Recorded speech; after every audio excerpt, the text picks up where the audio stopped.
Hello YouTube, my name is Tom and I'm the crypto investor, and today I wanted to really give a damage report on Bitcoin and the crypto markets as a whole after what has been a unbelievable crash that we have witnessed in the markets.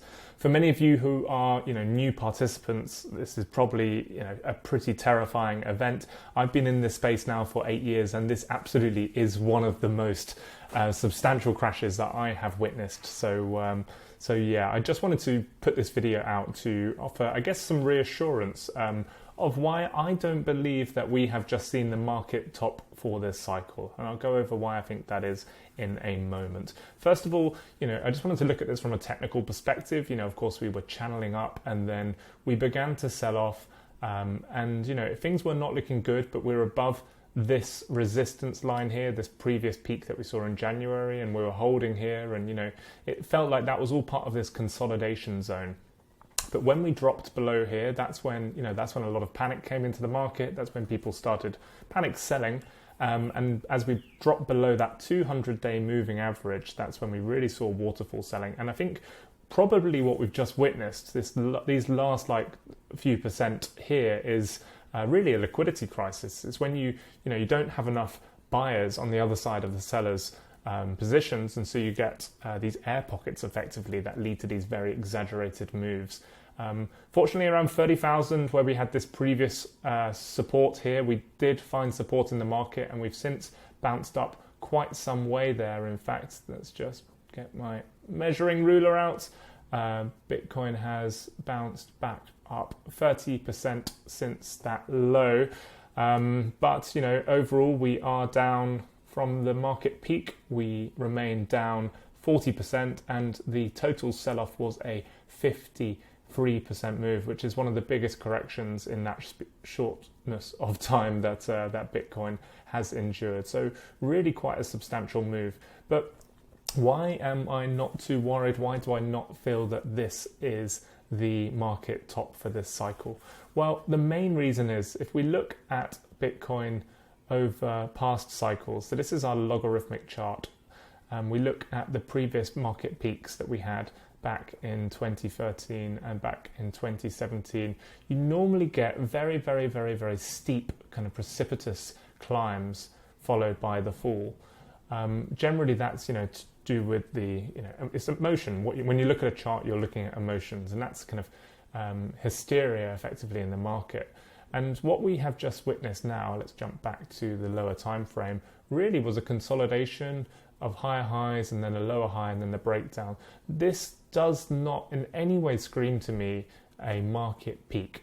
In fact, what a lot of people seem to be noticing is that this is actually a Wyckoff event. Wasn't familiar with this until recently, but it's undeniable there's a very strong correlation.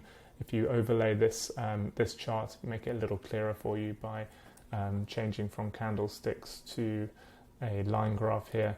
So we look like we had a Wyckoff top, which tends to be synonymous with whale manipulation. So it may well be that big holders of Bitcoin effectively have been taking money off new retail investors, of immature money into the market and benefiting from it. And so, they have now effectively taken that money. There's been huge amounts of purchasing coming back in, and it looks like, we will eventually recover from here. And I do expect us to make higher highs and get back to the all-time high, and I'm still expecting Bitcoin to hit 6 figures on this cycle. I am starting to think that this is going to be more of a lengthening cycle. I was thinking August, September for the market top. I'm now starting to feel that if we're going to have a intermediary high followed by a higher high later on, then it's probably more likely a 9 to 12 months from now that we'll get the market top in this cycle. So shorter term, what are we looking at? Well, this 200-day moving average is key. It's quite hard to work on daily candles with Bitcoin because, Bitcoin never closes. It's not like traditional markets. And so do you say, are we looking at Eastern time, UTC time, GMT? We can't really say when a daily closes. So it's better that we think about that as a weekly candle. But overall, what we're looking for is really to get back above this 200-day moving average. That's going to give us a bit more structure. Then we need to get back above this previous support at 41,000. We touched above there today, and then I think if we draw down onto the 4-hour chart, get a clearer picture.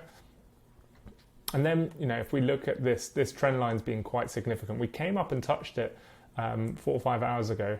But we need, for Bitcoin to show a sign of recovery, it needs to get back above here. So, we've got 3 points, 1, 2, 3, that we need to get back above before Bitcoin really can start to, structurally look sound again. It's still on wobbly ground. You wouldn't bet against another move round, back down towards the 30s. It's absolutely possible. Until we get above here, we are vulnerable. So, if anywhere down here is a great place to accumulate, and of course, this does not constitute financial advice. I am just some guy on the internet. Please do your own research. I'm just offering the way I see these charts. But the safer way to play it is to wait till we have some kind of structural integrity returning back to 45,000 or so. But I don't think that we just have a V-shaped recovery from here. I think that this is, this has shook a lot of people. I think perhaps we need to get back up here, consolidate, and eventually, over the next 2 to 3 months or so, we come back up towards the previous all-time highs at 65,000 or so. So that's how I'm seeing it.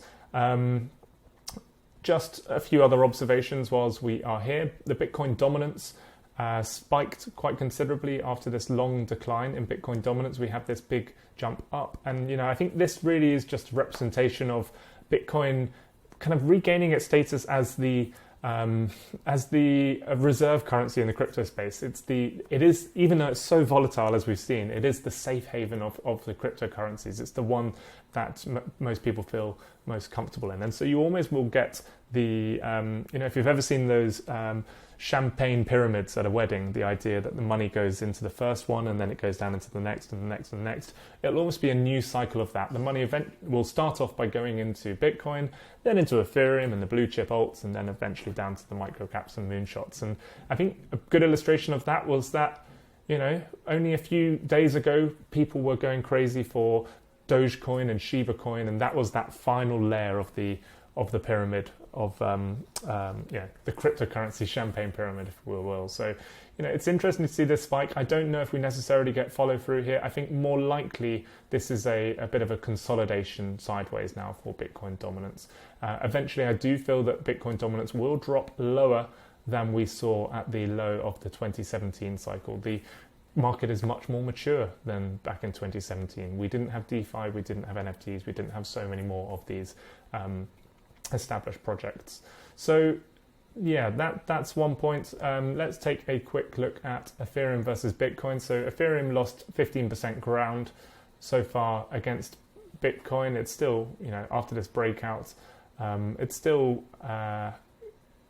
for me, it represents a good value proposition. I like Ethereum at these prices. So yeah, I'm more intent on allocating new capital towards Ethereum right now as we sit at 2,500 or so. We're just peeling off right now as I'm recording this. So be interested to see Ethereum structure needs to get back above 3,000 really. So this line I had here, this is where I thought we were going to find support and bounce up, which has absolutely proven me wrong. This normally, when you get something that offers past resistance, and it breaks and forms support, that normally means it holds as support, but that has not been the case on this cataclysmic day in the crypto markets. But there we go. This is crypto, and it's a wild west. So the other thing to look at was this. I'm kind of bummed to see my total market cap graph that I had put together, a chart that I put together, whereby as we got up here, this was greed, extreme greed that need to be trimming your portfolio, and this was what I thought was extreme fear. But hey, what do I know? Look at this, how much that we have come down outside of these parameters. So if you have been on the sidelines unsure about crypto, this represents a very nice discount entry. But I think this has been someone jumping into a silty lake, cannonballing in. The dust needs to settle. It probably will be a few weeks or even months of volatility before eventually we start to regain structure and get some elements of normality. The total market cap of crypto has lost $1 trillion in 9 days. So it is a big event, but overall, I don't think it's the end of this cycle. All right, let's leave it there for now. Happy investing, everyone, and I will speak to you soon. All the best.